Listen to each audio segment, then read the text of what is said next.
हाँ, विरहा के श्रोता साथियों ध्यान देंगे। हम गायक रामराज मौर्य व साथी आज समा फिल्म के माध्यम से भाई राजन जी के देख रेख में एक विरहा आपके बीच में हम प्रस्तुत करते हैं। विरहा का शीर्षक है विरहा की उत्पत्ति। हमारे गुरुजी आदरणीय फूलचंद यादव जी ने इस विरहा को बड़े ढंग से संवारा है। हमें पूरा विश्वास है आप इस विरहा को सुनेंगे और सब्सक्राइब करेंगे, लाइक करेंगे, कमेंट करेंगे। आवा मास्टर यो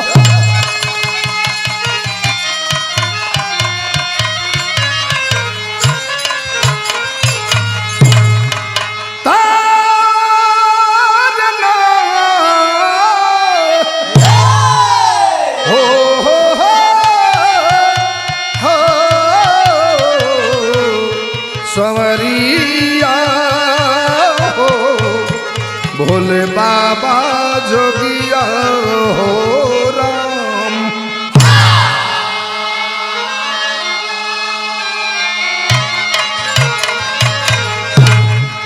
चार लाइन भूमिका के माध्यम से कहना है। क्या कहना है मास्टर? विरहा विदा की विरह से उत्पत्ति द्वापर में जिसका सृजन लोग गाते, बदली विदा जैसे बदला जमाना,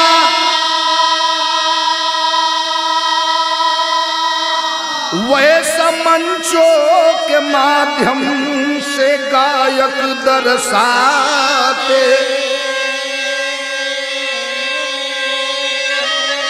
सुहृदय की सहजता सरलता सुघर कवियों ने जिसको साहित्यों में ढाला,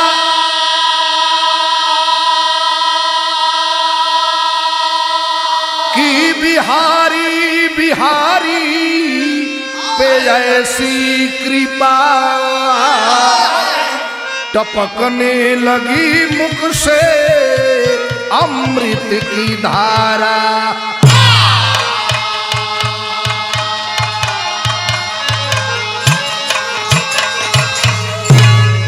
बड़ी सुंदर लाइन कवि जी दिए हैं। विरहा विदा की विरह से उत्पत्ति, जिसका प्रमाण द्वापर से लिया जाता है।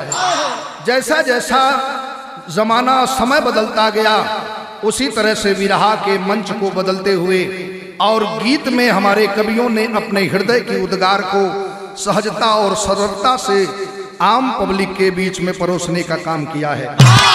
और हमारे आदि गुरु बिहारी जी जिन्होंने इस विरहा के फुलवारी को लगा करके हमारे बीच में चले गए, उनके चरणों में नतमस्तक होते हुए कहते हैं, एक लाइन कव्वाली के टुकड़ा लग गया। कैसे मास्टर? हो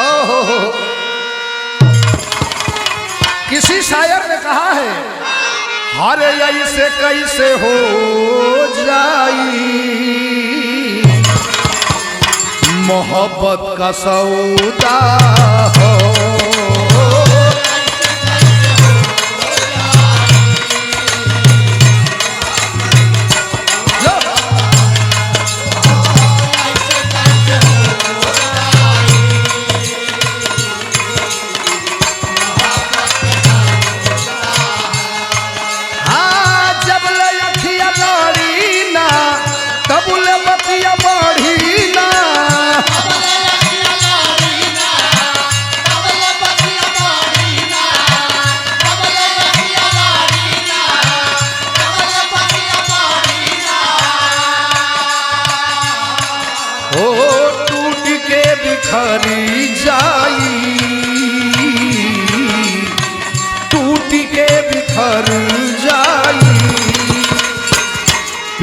के घरौंधा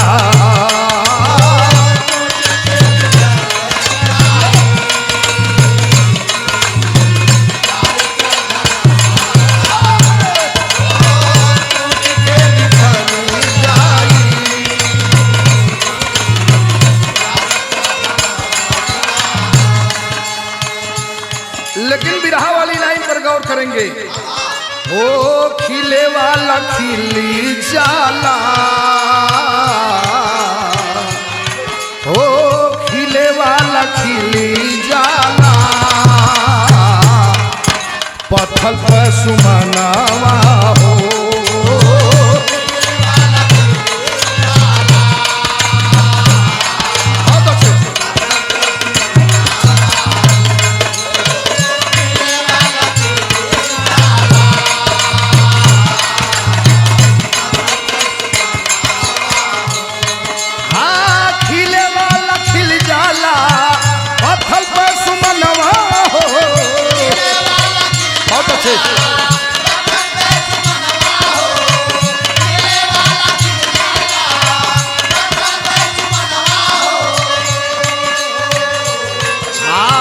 खुशबू बिखेर देला,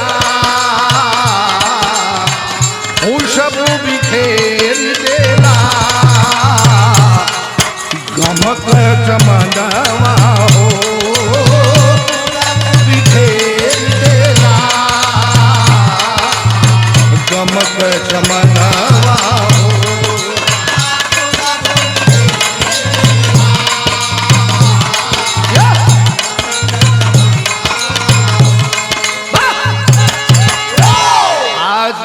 बिरहा के आदि गुरु बिहारी जी के बारे में बताया गया, जो पूरे दुनिया में उनका खुशबू बिखर रहा है। यहीं से बिरहा की शुरुआत शेर के लाइन लगल मास्टर, कैसे बाबा।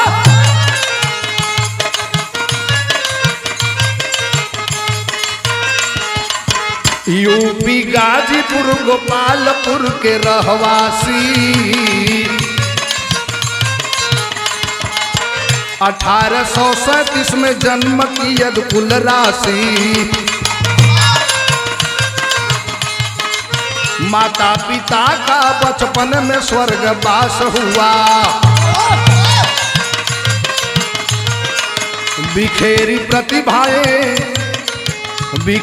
प्रतिभाएं ज्योति भले ही त्रास हुआ,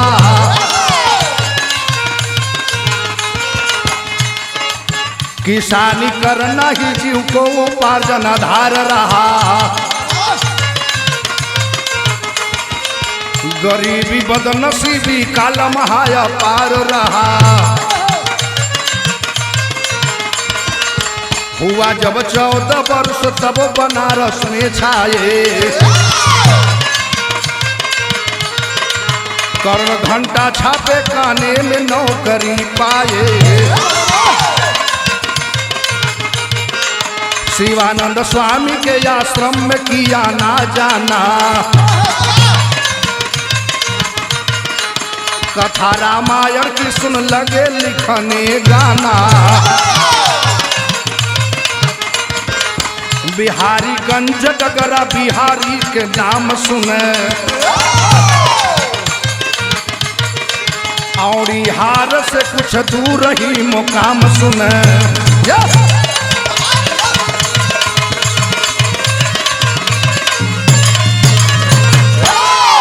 एक एक लाइन पर गौर करेंगे साथियों, बिरहा की सारी कहानी आपको समझ में आ जाएगी।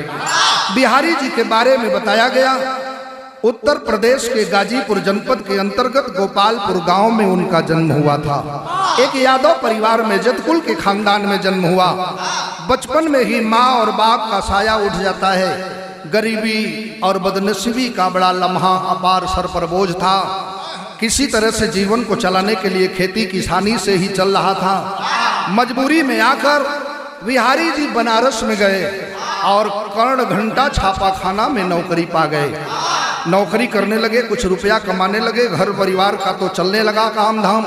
लेकिन उनका आस्था, उनका विश्वास भक्ति भाव वजन में लगता था। बगल में डणवा घाट के शिवानंद स्वामी जी के आश्रम में शाम को सारे लोग भक्तगण वहां प्रवचन कथा सुनते थे तो बिहारी भी जाया करते थे। बताया जाता है कि सारे लोग सुनकर चले आते थे, बिहारी जी भी सुनकर के वापस आते थे, लेकिन घर पर आने के बाद उस कथा को, उस रामायण पौराण की कथा को अपने बिरहा में लिख करके वो गाना शुरू करते थे। जैसा कि गुरु के कृपा के बारे में बतावल गई, लेकिन यहाँ एगो आजकल के जमाने के गीत लग गए। कौनो दुल्ही के जवानी तनी चकचकात बा, तो अपना सैया से कहतिया, कैसे यह बतिया कहले बा, देखा मास्टर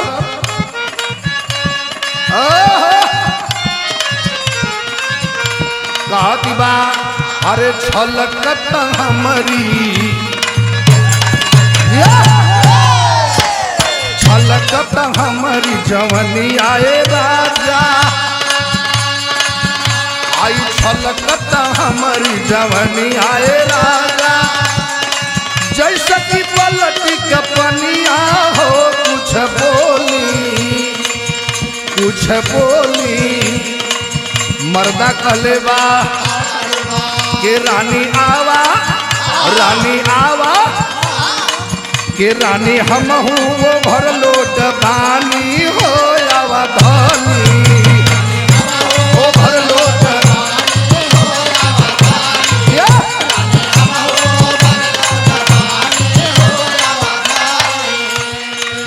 मर्द में हरारू के बात छोड़ा। विराह के अंदर बतावल गई कि शिवानंद स्वामी के भक्ति में बिहारी जी लीन रहा करते थे। हरे बसल भाव भगती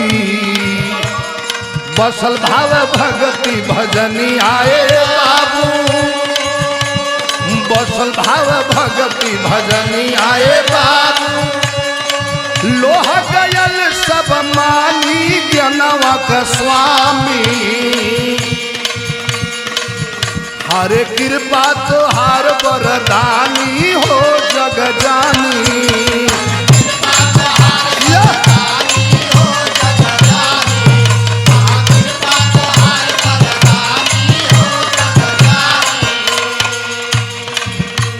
शिवानंद स्वामी का दरबार भरा हुआ है, आश्रम भरा है भक्तों से। कुछ देर हो रहा है, कुछ भक्तगण कहे कि स्वामी जी थोड़ा समय ज्यादा हो रहा है, कथा शुरू करें। और जब कथा शुरू करने की बात कहते हैं, भीड़ बड़ी जबर लगी है। ये कदीना के बात भीड़ का भी बढ़ल जात,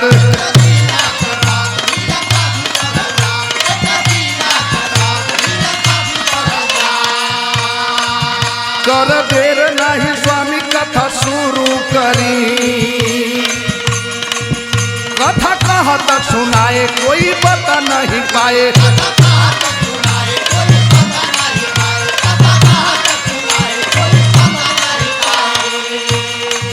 तब तक गई मैं बिहारी जाय परी। चारों तरफ कोलाहल हो रहा है, लोग कह रहे हैं कि स्वामी जी कथा जल्दी शुरू करें। स्वामी जी कहे, अच्छा ये बताइए कल हम कौन सी कथा और कहाँ तक सुनाए थे, जरा आप लोग बताइए तो हम कथा आगे बढ़ावें। सारे लोग चुप हैं, कोई बता नहीं पा रहा है। तब तक ले बिहारी गुरु जी पहुँच गए और शिवानंद स्वामी जी के पास गए, चरण छू करके आशीर्वाद लिए। स्वामी जी अगर कहें तो हम बता दें, और आपकी कृपा हो तो जो कथा आप कल सुनाए थे मैं उसे गीत में गाना बना करके सुनाने के लिए आया हूँ, मेरा मन कर रहा है। स्वामी जी कहे तो बहुत अच्छा बात है, जरा सुनाओ कल कौन सी कथा हमने सुनाया था। कथा क्रमशः सुनाए सब अचरज मानी,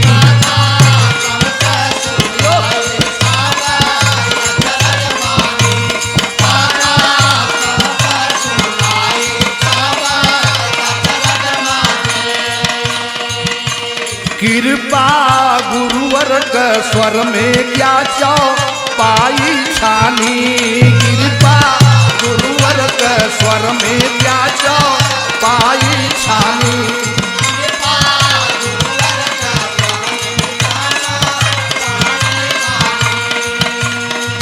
हर कथाया पीछे के बतवल है बाबू, अरे कथाया या पीछे के सुनावल है बाबू काठ हुए अभिमनिया हो जग जानी गुरु कृपा तो हर वरदानी हो जग जानी गुरु कृपा तो हर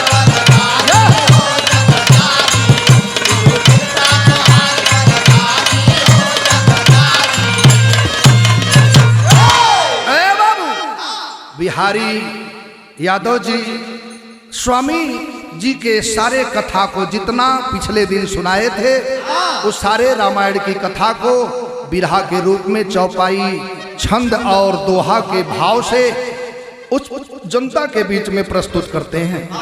सारे लोग सुनकर के इतना मगन हुए जितना कि स्वामी जी के गद्य कथा से नहीं होते थे।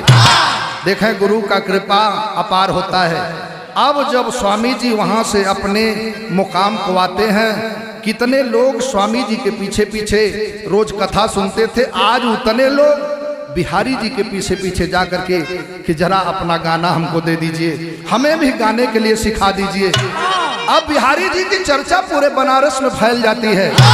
यहाँ गीत लग गए मास्टर, यह गीत के लाइन बा सरंगिया वाले डेरावा बताई दाए छोटकी नानदी। लेकिन बिरहा में कहना हो हरे नमवा के भइल सोरावा सितारावा चमकाए मीतावा।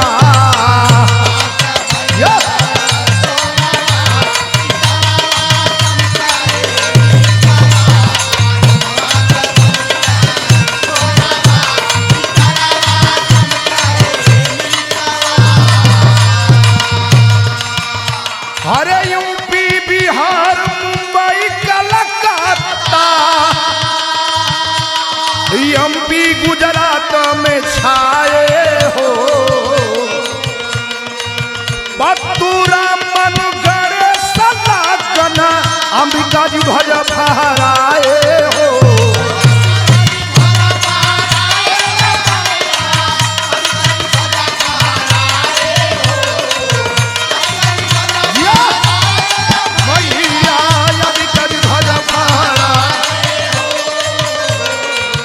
यूपी बिहार मुंबई कलकत्ता मध्य प्रदेश गुजरात सारे बड़े बड़े प्रदेशों में बड़े बड़े महानगरों में बिरहा की चर्चा होने लगी। बिहारी जी के प्रमुख शिष्यों में पत्तू रमन गणेश लग्गन अंबिका जी जो ध्वज को फहराते हैं बिरहा का प्रचार बढ़ाते हैं। दी शारद सुधा पहुरावा दी शारद सुधा पहुरावा सीतारावा चमकाए मीतवा।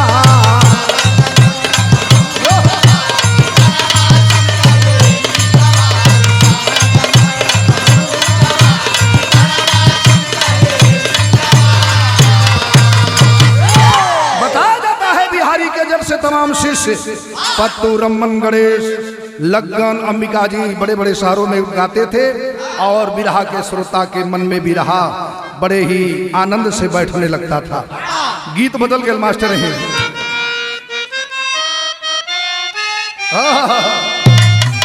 वह गीत का लाइन बा गवना हो करा के सैया बसल शहर में उठला दर्दिया हमारा गतरे गतर में भाव पत्नी ध्यान दिहल जाइए। बिरहा भोजपुरिया बसल सबही के मन में सुने कुतकंठा जागल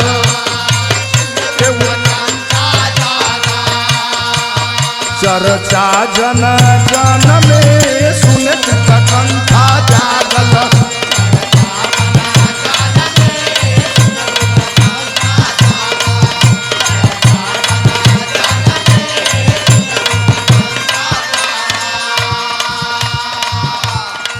कौम सब सुन मन से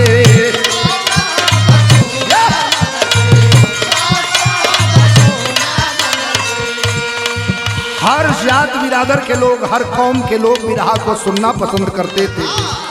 पौराणिक पद गुण मन से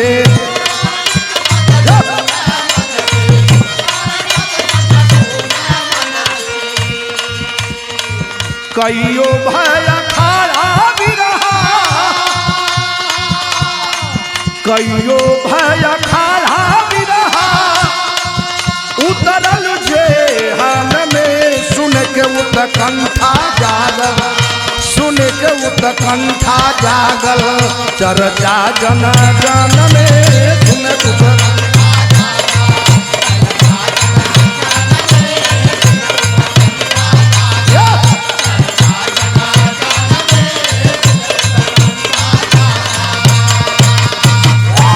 बिहारी जी और उनके शिष्यों के माध्यम से बिरहा अब बड़े पैमाने पर पूरे देश में प्रचार हो गया। बिरहा में टेरी की लाइन लग गई मास्टर जी, हरे राम सजोए गुरु बिहारी बिरहा,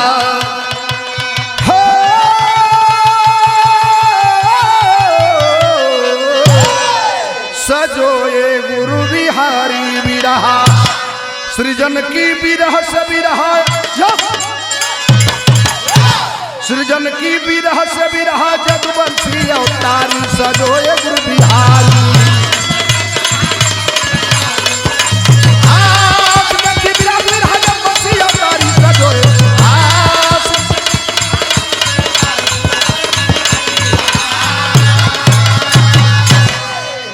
सृजन की बिरह से बिरहा, यदुवंशी अवतारी सजोए गुरु बिहारी बिरहा। एक तरफ देखें बिहारी जी के उनके शिष्यों का यह बिरहा, जो हर विषय पर रामायण पुराण ग्रंथ मानस ऐतिहासिक घटनाओं पर भी बिरहा उस समय हमारे कवियों ने लिखने का काम किया। एक तरफ देश हमारा गुलामी के जंजीर में जकड़ा हुआ, भारत माँ गुलामी के जंजीर में जकड़ी हुई करहा रही थी। हमारे देश के नौजवान क्रांतिकारी टोली बनाकर अंग्रेजों भारत छोड़ो का नारा लगाकर जगह जगह पे क्रांति का बिगुल बजा रहे थे। अंग्रेज उस समय देश में ऐसा कानून लागू किया था जैसे आज दफा 44 लगता है कि यहाँ एक जगह 4 से 10 लोग नहीं रह सकते हैं। कानून लगा दिया। उधर बिहारी जी के बिहारी डगरागंज में जहां वो रहते थे, शिष्यों का अपार भीड़ चलता था। एक अंग्रेजी सरकार के हुकूमत को पालन करने वाला सिपाही आया और बिहारी को धमकी देकर के मना किया कि कल से यहाँ अगर भीड़ दिखाई दिया तो तुझे जेल में बंद कर दिया जाएगा। ए बाबू, बिहारी जी अंग्रेजी शासन के आतंक से डर के बेचारे जगह को छोड़ देते हैं। गीत लग गए मास्टर यहाँ।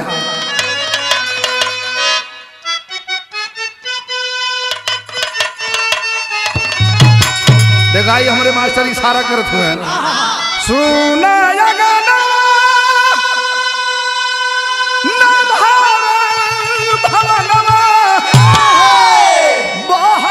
पूर्वी बयरिया मोरी उड़ी उड़ी जाले अचरी। लेकिन बिरहा के अंदर कहना हो, परेशान बैठा हुकूमत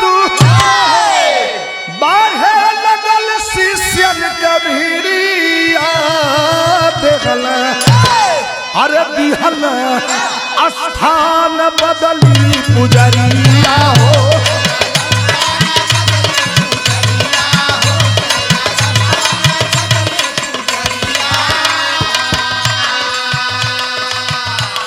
छोटी गई मोहल्ला में घर लिहल बनाई।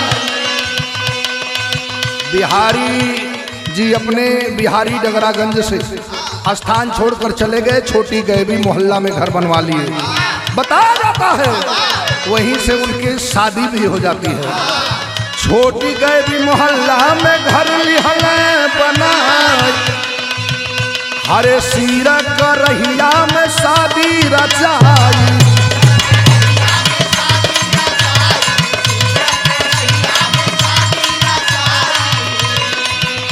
हरे गुरु शिष्य मिली शाखा लगल बहाई,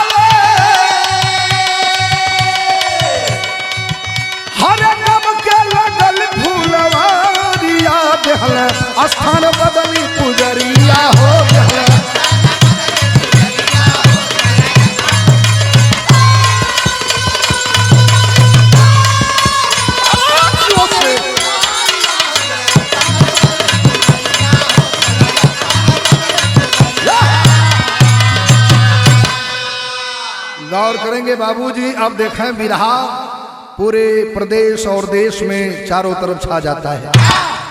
बिहारी गुरुजी अपने शिष्यों से खास तौर से पत्तू, रमन, गणेश, लग्गन और अंबिका, इनके अलावा भी तमाम और ऐसे कवि निकल गए। अखाड़ाएं बहुत ज्यादा बढ़ गई। उन्होंने एक सीख दिया कि बिरहा को श्रोता जन के बीच में और रोचक बनाना है, आम पब्लिक के बीच में इसे ले जाना है, तो इसके लिए एक जीविका का स्रोत भी बनाना है। आप लोग बड़े बड़े शहरों में जाएं और मंच लगावें, मंच के साथ साथ कंपटीशन मुकाबला करें, पत्तू अखाड़ा बना लें, अपना नाम डाल लें, रमन जी आप गाने में अपना नाम बढ़ावें, अपना अलग अखाड़ा कर लें, यानी अलग अलग अखाड़ा बनाकर और साज बाज बढ़ा लें ताकि रोचकता बढ़ जाए। बिरहा में लयदारी और बढ़ा लें, हारमोनिया, ढोल, चंग, ये सारी चीज डाल करके और बिरहा का मुकाबला दंगल करना शुरू कर दिए। बिरहा में पट पट के लाइन लग गए। वाह! अरे हारमोनिया चंग बजे ढोल कर ताल ताल दे दंगल में। अरे हारमोनिया चंग बजे ढोल कर ताल ताल दे दंगल में। आए एक दूसरे से पूछे अगुर सवाल ताल दे दंगल में।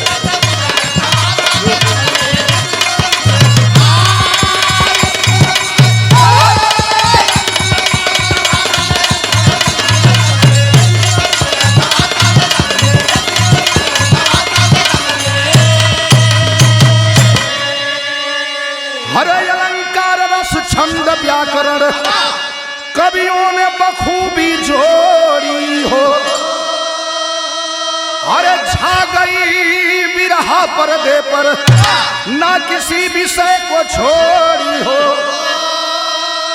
हर देश विदेश में उठे लगल सवाल ताल दे दंगल में। अब भोजपुरी बिरहा का नहीं मिसाल ताल दे दंगल में।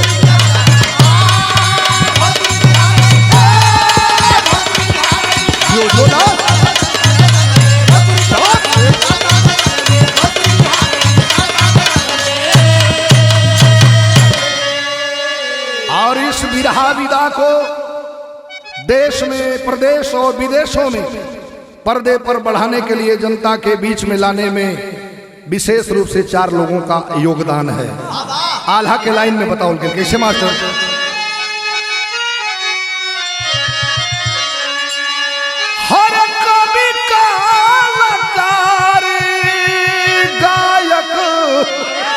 श्रोतागढ़ के चलते अरे भोजपुरी बिरहा गई मैं देशवा में छा।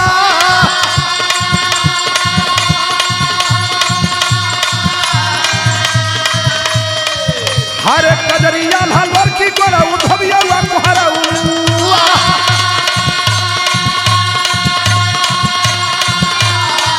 बाबू भोजपुरी बिरहा में गई रे समा।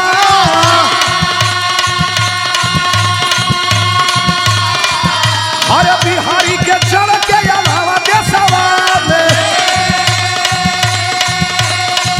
अरे बिहारी के चल के अलावा देशवा में। अरे यंग को अखाड़ा के हो स्वर्ग जलवा। अरे न रख जगह महाबली दिल मोहम्मद। अरे देखा महाबली दिल मोहम्मद। अरे राम हित बंधारी के धुनिया रे स्वाहा। अरे बिरहा ऊंचाई के महारत हासिल कैले, अकाई का भी जे हमें स्थान दैली पायब।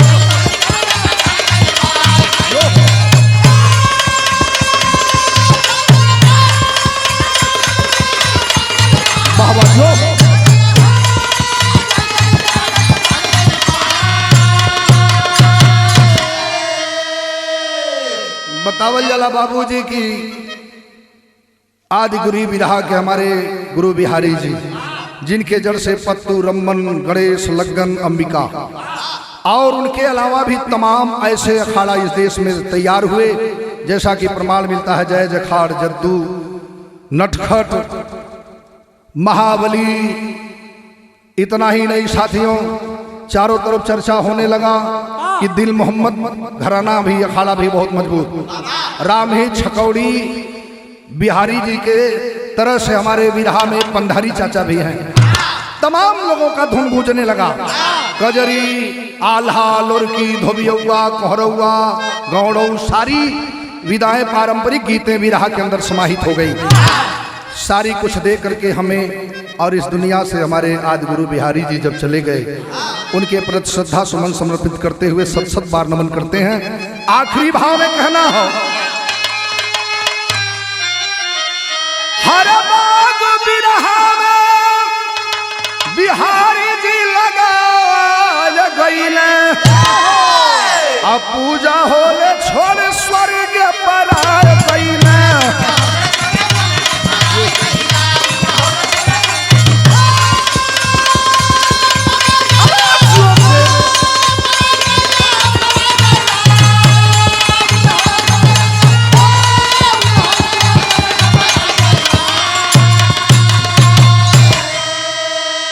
हरे बिहारी पर तुझे मंगल रमन लगन गणेश हो।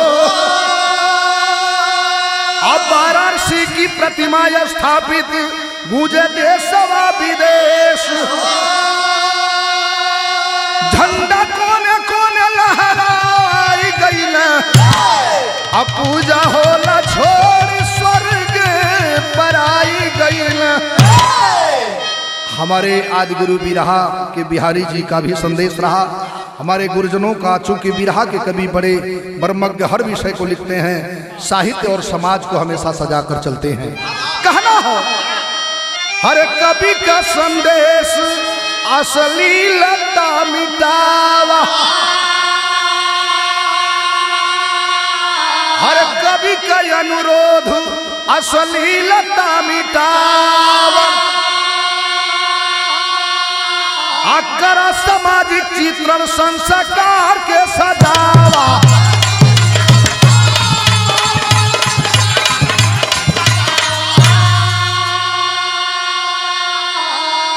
हमें हर कवियों से, हर लेखकों से एक अनुरोध करना है कि आप अपने कलम से समाज के प्रति कुछ, समाज को जगाने का काम करें, सामाजिक चित्रण बनावें, अश्लील गीतों का प्रदर्शन न किया करें और बिरहा को, बिरहा ऐसी एक विधा को नाच और ऑर्केस्ट्रा ने बनाया करें। बिरहा का एक गरिमामयी मंच होता है, जिस मंच से कलाकार आज राजनीतिक मंच, बड़े बड़े गैर सरकारी, सरकारी संस्थाओं के कार्यक्रम को और हर शुभ कार्य में जाया करता है। बिरहा के कलाकार को एक सम्मान मिलता है, तो उस गरिमा को जरूर बचा करके रखें। इसलिए कहना है, हर मगरी विरासत का, हर मगरी विरासत का थमाया गईले, अब पूजा होले छोड़ स्वर्ग पर आ गईले।